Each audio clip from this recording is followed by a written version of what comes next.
प्रिय विद्यार्थियों, स्वागत आपका श्री श्याम स्कूल भादरा के यूट्यूब चैनल पर। देखिए, हम बात कर रहे हैं प्लस टू से संबंधित, और प्लस टू के अंतर्गत हम बात कर रहे थे विश्व मानव अधिवास की।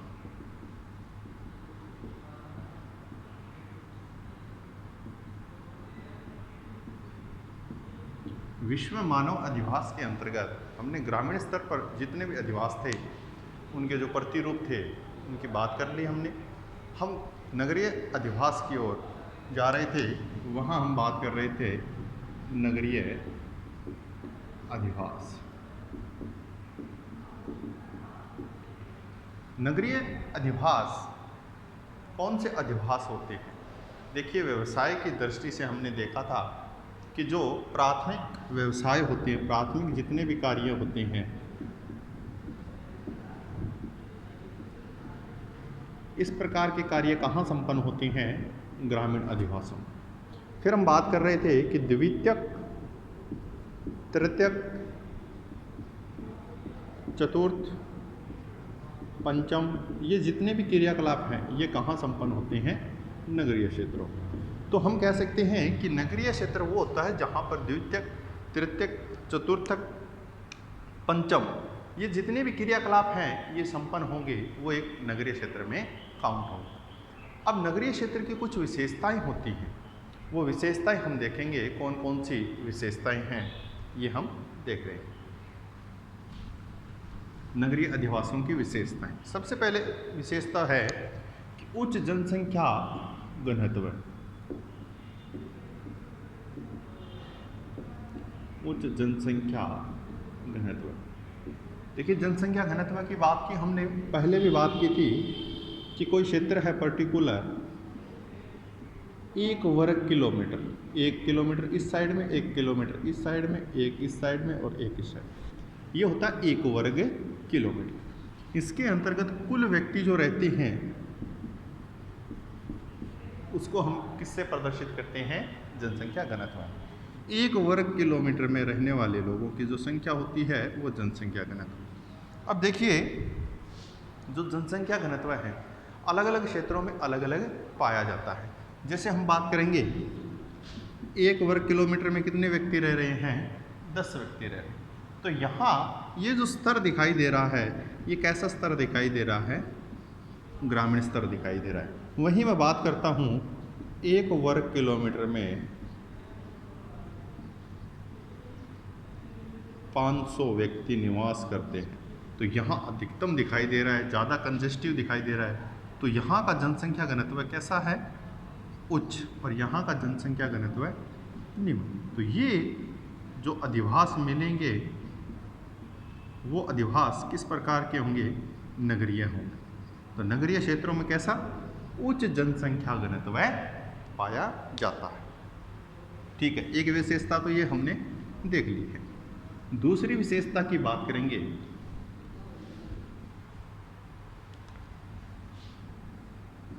त्वरित गतिशीलता पाई जाती है।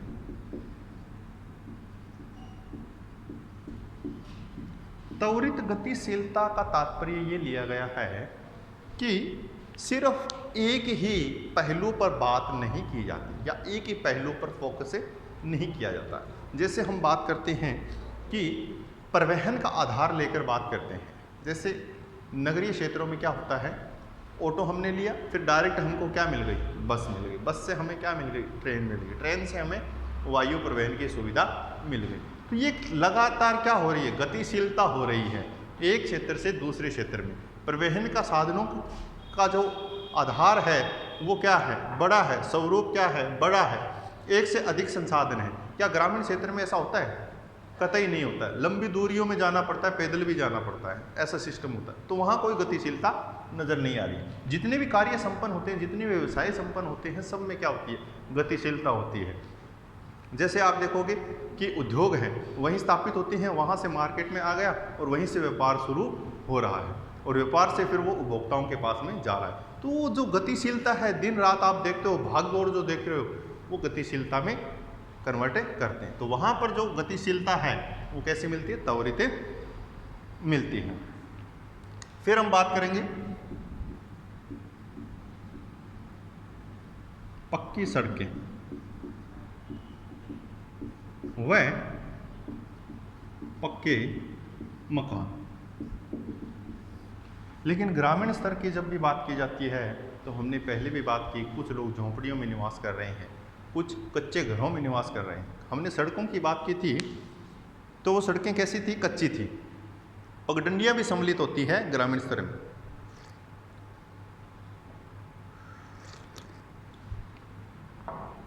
लेकिन नगरीय क्षेत्रों में बात करेंगे, सारा का सारा क्या है, आपको पक्की सड़कें मिलेंगी। जैसे हाईवे वगैरह आपने देखे होंगे, काफ़ी देखे होंगे। तो सड़कें भी क्या होती है? बेहतर होती है, बेहतरीन होती है। मकान भी क्या होते हैं? सिर्फ एक ही मंजिल पे नहीं होता है, ऐसे आपको माला के रूप में कई मकान मिल जाएंगे, लेकिन सारे के सारे क्या होंगे? पक्के मकान होंगे। तो ये विशेषता भी वहाँ पर स्पष्ट होती है नगरीय क्षेत्रों में। आगे देखिए, एक विशेषता और आती है, रोजगार की उपलब्धता। रोजगार की उपलब्धता। रोजगार की उपलब्धता देखिए, ग्रामीण स्तर पर बात करते हैं तो व्यक्ति क्या है? ग्रामीण से नगरीय क्षेत्र की ओर आता है। क्यों? क्योंकि एक तो देखिए, एक ग्रामीण स्तर का एरिया, ये ग्रामीण स्तर का एरिया है, ये नगरीय स्तर का एरिया है। अब जैसे जैसे क्षेत्र बड़ा होता है, कार्य तो ज़्यादा होंगे। मान लीजिए आपको सिर्फ एक पर्टिकुलर मकान की रखवाली करनी है, एक व्यक्ति की आवश्यकता है, और या किसी गांव की रखवाली करनी है, एक गांव की, तो व्यक्तियों की संख्या क्या हो? अधिक होगी ना। रोजगार क्या मिल गया? अधिक मिल गया। तो यही बात कर रहा है कि नगरीय जो क्षेत्र होते हैं उसका विस्तार बहुत अधिक पाया जाता है, और विस्तार अधिक होने के कारण कार्य भी क्या है? बहुत ज़्यादा मात्रा में संपन्न होते हैं। और कार्य संपन्न होंगे तो व्यक्तियों की आवश्यकता होगी, और व्यक्ति को फिर क्या मिलेगा?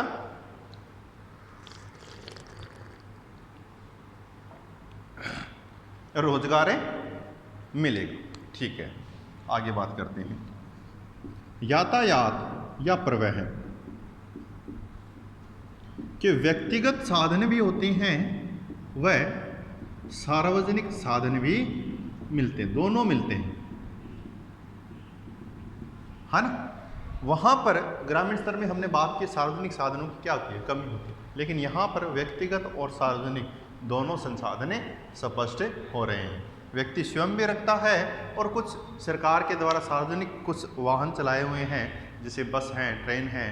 आपने जो लो फ्लोर बसें देखी होगी, आपने जयपुर वगैरह शहर में आपने देखी होगी। तो इस प्रकार से वो सार्वजनिक जो साधन हैं वो भी चलते हैं शहरी क्षेत्रों में। और वहाँ पर आगे बात करें, उच्च शिक्षा व गहन चिकित्सा की सेवाएं भी पाई जाती हैं। उच्च शिक्षा मतलब आप +2 के बाद में जो हम बात करते हैं, कॉलेज की बात करते हैं, हायर एजुकेशन की बात करते हैं, तो कितने भी कोर्स हो, चाहे कुछ भी आप करना चाह रहे हो, तो वो आपको जितने भी ऑफ़र मिलेंगे, जितने भी अवसर मिलेंगे, वो अवसर आपको नगरीय क्षेत्रों में मिलेंगे। आप कुछ भी वहाँ पर जाकर कर सकते हो। जैसे आपको कहीं बीएड करनी है, कहीं बी फार्मेसी करनी है, कहीं वेटनरी करनी है, जो भी करना है आपको, वहाँ कोई ना कोई आपको इंस्टीट्यूट मिल ही जाता है। तो उच्च शिक्षा की बात करते हैं तो उच्च शिक्षा का प्रसार शहरी क्षेत्रों में अधिक दिखाई देता है। गहन चिकित्सा, किसी भी बड़ी से बड़ी बीमारी के निदान हेतु हम कहाँ जाते हैं? शहरों में जाते हैं, नगरीय क्षेत्रों में जाते हैं। तो वो भी यहाँ पर एक विशेषता स्पष्ट होती है। दूसरी महत्वपूर्ण, बहुत महत्वपूर्ण है, 50% से अधिक जनसंख्या, 50% से अधिक जनसंख्या गैर कृषि कार्यों में। अब गैर कृषि कार्य मतलब कृषि के अलावा जो कार्य हैं, कृषि किस में आती है? प्राथमिक में आती है। अब प्राथमिक को छोड़कर जितने भी कार्य हैं, द्वितीयक, तृतीयक, चतुर्थक, पंचम, सारे के सारे कार्य कहाँ संपन्न होते हैं? नगरीय क्षेत्रों में। और वहाँ की जनसंख्या कितने प्रतिशत होनी चाहिए जो गैर कृषि कार्यों में संलग्न हो, गैर प्राथमिक कार्यों में संलग्न हो? 50% से अधिक। फिर ऐसी कुछ छोटी छोटी विशेषताएं और दे रखी है इसमें। जटिल श्रम विभाजन है, फिर सामाजिक प्रगाढ़ता का अभाव है,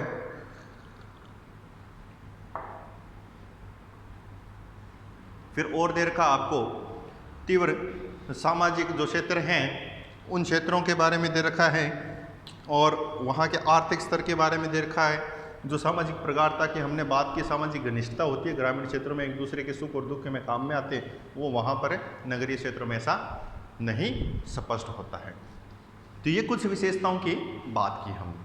अब देखते हैं कि जो नगरीय बस्तियां हैं, नगरीय अधिवास है, उसके वर्गीकरण से संबंधित बात करती है। देखो उनका आधार जो होता है वो आधार क्या होता है, मुख्य आधारों की बात करेंगे। ये तो कुछ विशेषताएं होती हैं मान लीजिए, लेकिन हम किसी ग्रामीण स्तर को नगर में परिवर्तित करेंगे तो किस आधार पे करेंगे, ये चीजें देखेंगे।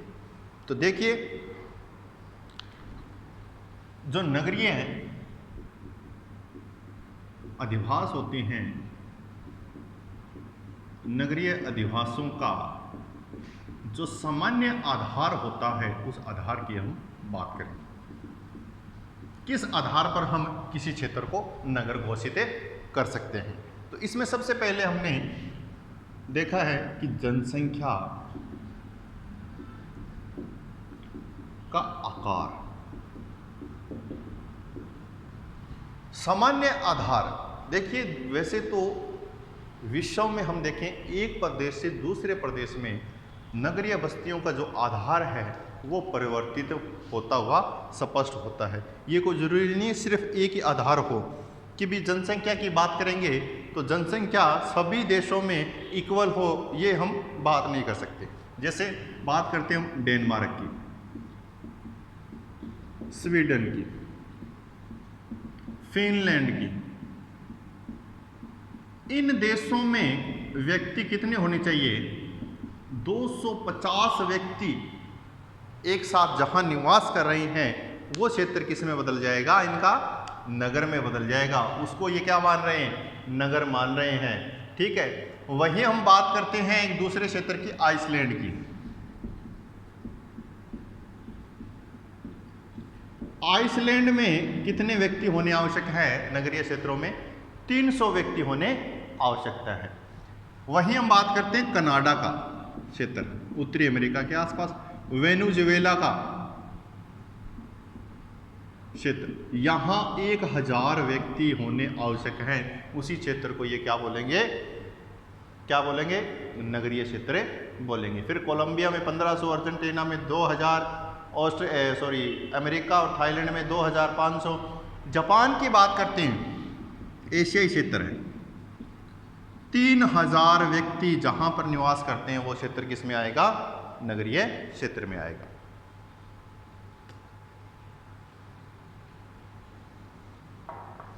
फिर हम बात करते हैं भारत की।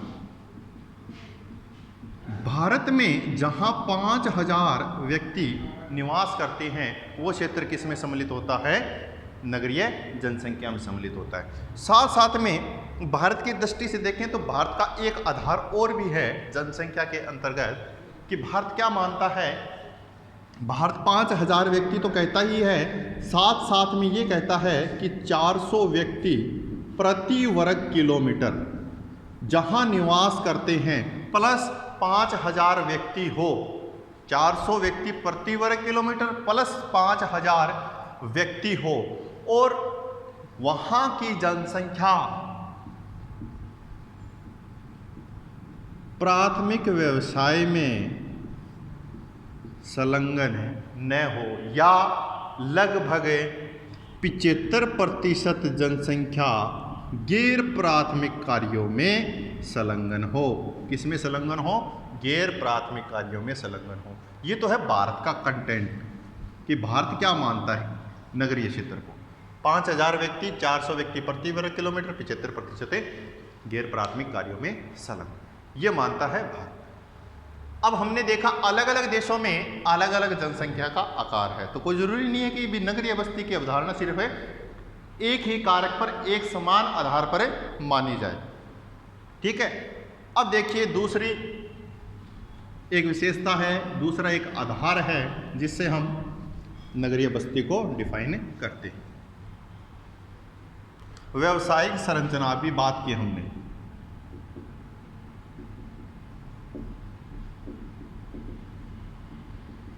व्यवसायिक संरचना में हमने थोड़ी देर पहले बात की थी, कितना मापदंड होना चाहिए। देखिए विश्व के कुछ देशों में बात करें तो वो हमने थोड़ी देर पहले बात की थी कि 50% जो जनसंख्या है वो 50% जनसंख्या क्या है, गैर प्राथमिक कार्यों में संलग्न हो। जैसे इटली की बात की गई है, यहाँ पर इटली देश की बात की गई है, वो क्या मानता है कि 50% जनसंख्या गैर प्राथमिक कार्यों में संलग्न हो या गैर कृषि कार्यों में संलग्न हो। लेकिन भारत के संदर्भ में हमने देखा था कि भारत क्या मापदंड मानता है, 75% जनसंख्या गैर प्राथमिक कार्यों में संलग्न। गैर प्राथमिक मतलब द्वितीयक, तृतीयक, चतुर्थक, इन कार्यों में संलग्न हो। अब ये द्वितीयक, तृतीयक, चतुर्थक क्या है, ये हमने पहले ही डिस्कस कर लिया। विनिर्माण उद्योग, परिवहन, सेवा, व्यापार, ये चतुर्थक में शोध अनुसंधान, पंचम में नीति निर्माता, ये सारे के सारे कार्य हैं जो गैर प्राथमिक कार्य कहलाते हैं। तो 75% मापदंड दे रखा है भारत के अंतर्गत व्यवसायिक संरचना को देखते हुए। आगे देखिए, एक आधार और मिलता है, प्रशासन।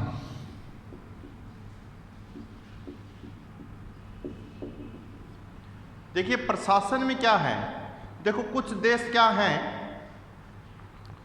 सिर्फ और सिर्फ प्रशासनिक केंद्र जहां स्थित होते हैं, एडमिनिस्ट्रेटिव सेंटर, जैसे हम बात करते हैं राजधानी की बात करते हैं या डिस्ट्रिक्ट हेडक्वार्टर की बात करते हैं, तो ऐसे कुछ क्षेत्र होते हैं जो प्रशासनिक केंद्र होते हैं जहां पर पूर्ण रूप से प्रशासन किया जाता है।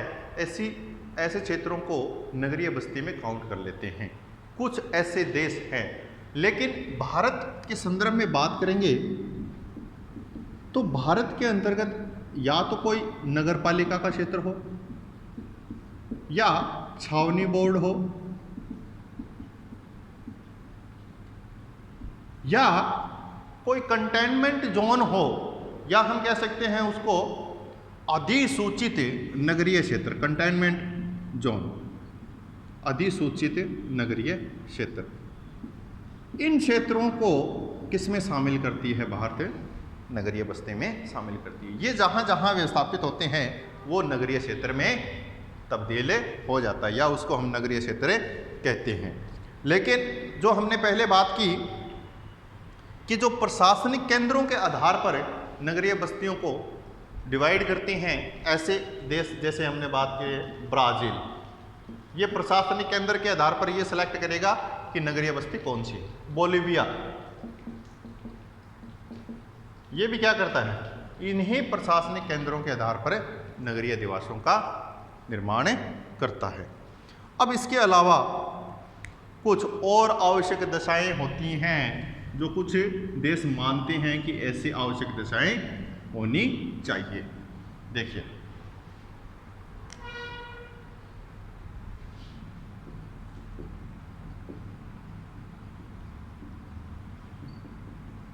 कुछ देश क्या मानते हैं कि वहाँ किए जाने वाले जो संपादित कार्य होते हैं उन कार्यों के आधार पर नगरीय बस्तियों का निर्माण होना चाहिए। अब देखिए वो आवश्यक दशाएं क्या है। सबसे पहले आपके सामने ये लिख रखा हुआ अवकाश, क्या है अवकाश। अब इसका इससे क्या रिलेशन है। अवकाश का मतलब ये है कि ग्रामीण स्तर की बात करते हैं तो वहाँ पर ऐसा कोई पर्टिकुलर सिस्टम नहीं होता है, पर्टिकुलर कोई सिस्टम नहीं होता। जब मन चाहे हम खेत में चले जाते हैं और वहाँ पर कृषि हेतु हम देखभाल करते हैं, कोई ऐसा पर्टिकुलर नहीं, न संडे न मंडे कुछ नहीं है वहाँ पर।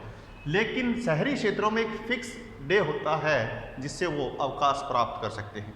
मतलब वर्किंग टाइम के बाद में एक ऐसा समय मिलता है रिलैक्सेशन के लिए प्रत्येक व्यक्ति को प्रत्येक क्षेत्र में। वो अवकाश कहाँ मिलता है, नगरीय क्षेत्रों में मिलता है। दूसरी हम बात करेंगे कि नगरीय क्षेत्रों में पर्यटन स्थल होते हैं, वो पर्यटन स्थल भी आवश्यक होते हैं नगरीय केंद्रों हेतु। तीसरी हम बात करेंगे कुछ नगरीय केंद्र होते हैं जहाँ पर समुद्री पत्तन भी होते हैं, पोर्ट भी होते हैं, जो जैसे हम पानी वाली जो जहाज़ें हैं, कार्गो लाइनर, ट्रक लाइनर, बड़े बड़े जहाज जो होते हैं, वो एक देश से दूसरे देश में इंपोर्ट और एक्सपोर्ट का कार्य करते हैं, वो भी पाए जाते हैं। उन क्षेत्रों को भी हम नगरीय क्षेत्रों में काउंट करते हैं। कुछ औद्योगिक केंद्र भी होते हैं, औद्योगिक केंद्र, वो भी नगरीय क्षेत्रों में आवश्यक होते हैं। तो इस प्रकार की कुछ आवश्यक दशाएं हैं, उन दशाओं का होना बहुत आवश्यक होता है। उसी को हम किस में शामिल करेंगे? नगरीय बस्ती में शामिल करेंगे। तो ये कुछ एक्स्ट्रा आवश्यक दशाएं थी, और ये 4 आधार हैं, सामान्य आधार हैं। जनसंख्या का आकार देखा जाता है, व्यवसायिक संरचना देखी जाती है, प्रशासन देखा जाता है, कुछ आवश्यक दशाएं भी देखी जाती है।